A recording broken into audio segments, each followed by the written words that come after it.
Good afternoon, everyone. I'm Shimaira Andagi, and I'm discussing the lessons for other development contexts. Introduction. A few examples.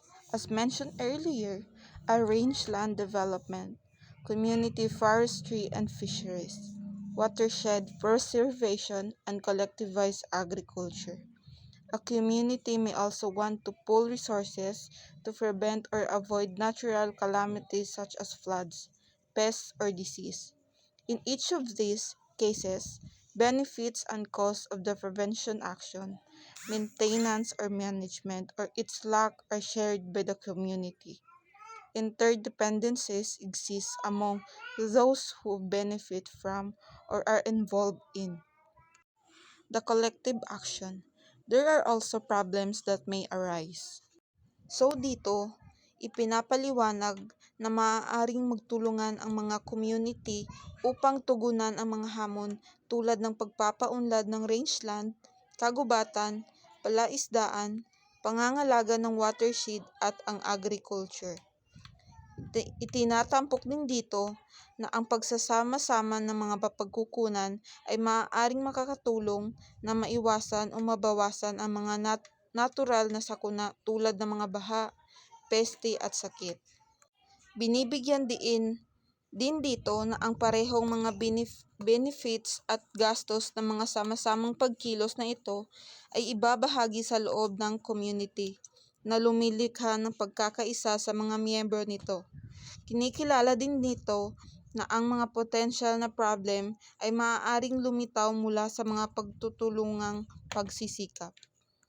From free riders, consumers of the collective good who choose not to participate in or contribute to the provision of the collective good.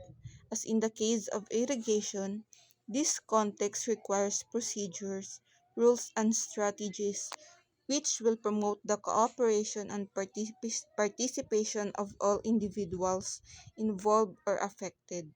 Hence, insight into organizational development in other contexts can be derived from an examination of the experience and performance of indigenous irrigation groups which have arrived at their own responses to the need for cooperation and coordination.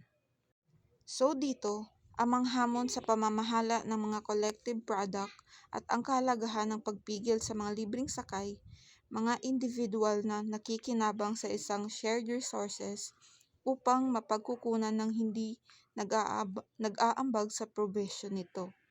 Ang halimbawa ng mga sistema ng irrigation ay ginagamit upang ilarawan ang pangangailangan para sa malinaw na mga pamamaraan, tuntunin at estrahiya upang matiyak ang cooperation at participation ng lahat ng sangkot dito.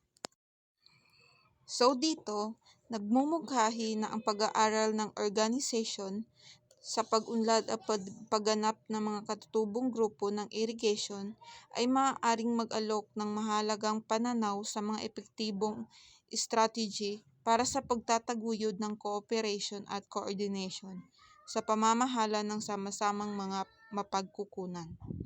Ang pangunahing argument ay ang matagumpay na pamamahala ng mga pinagsasaluhang mapagkukunan ay nangangailangan ng aktibong pakikipag-ugnayan at contribution mula sa lahat ng mga benepisyaryo upang maiwasan ang pagsasamantala sa sistema ng mga libreng sakay.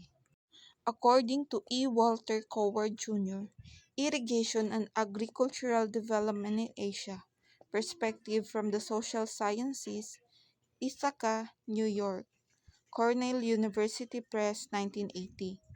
p. 27 for a discussion of the basic types of irrigation system. He mentioned 3 types: community system or those operated and maintained by the water users themselves and or their representatives. Bureaucratically managed system or those fully administered by an agency of the government, and jointly managed systems where some functions are performed by the irrigation agency while other functions are the responsibility of the water users or their organizations.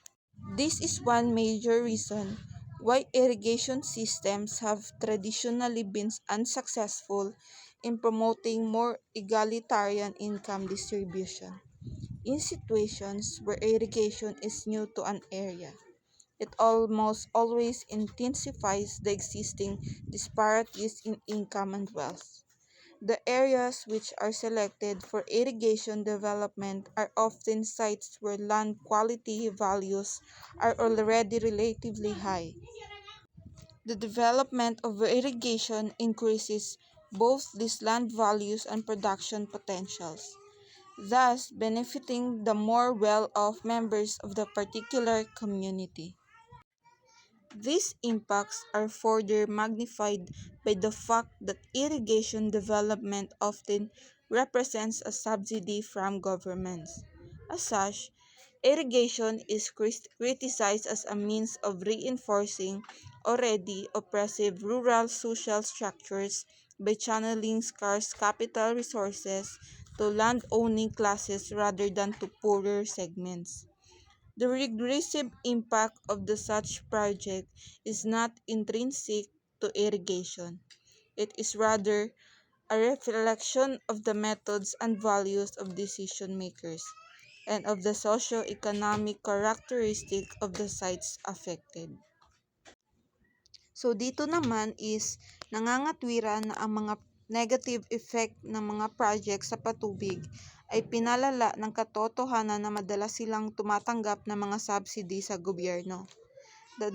So dahil din dito, ang irrigation ay madaling maapektuhan ng kritisismo bilang isang kasangkapan na nagpapatibay sa mga umiiral na hindi pagkakapantay-pantay ng lipunan sa mga rural na lugar sa pamamagitan ng di proportional na pakikinabang sa mga may-ari ng lupa at pagpapabaya sa mas mahirap na bahagi ng populasyon.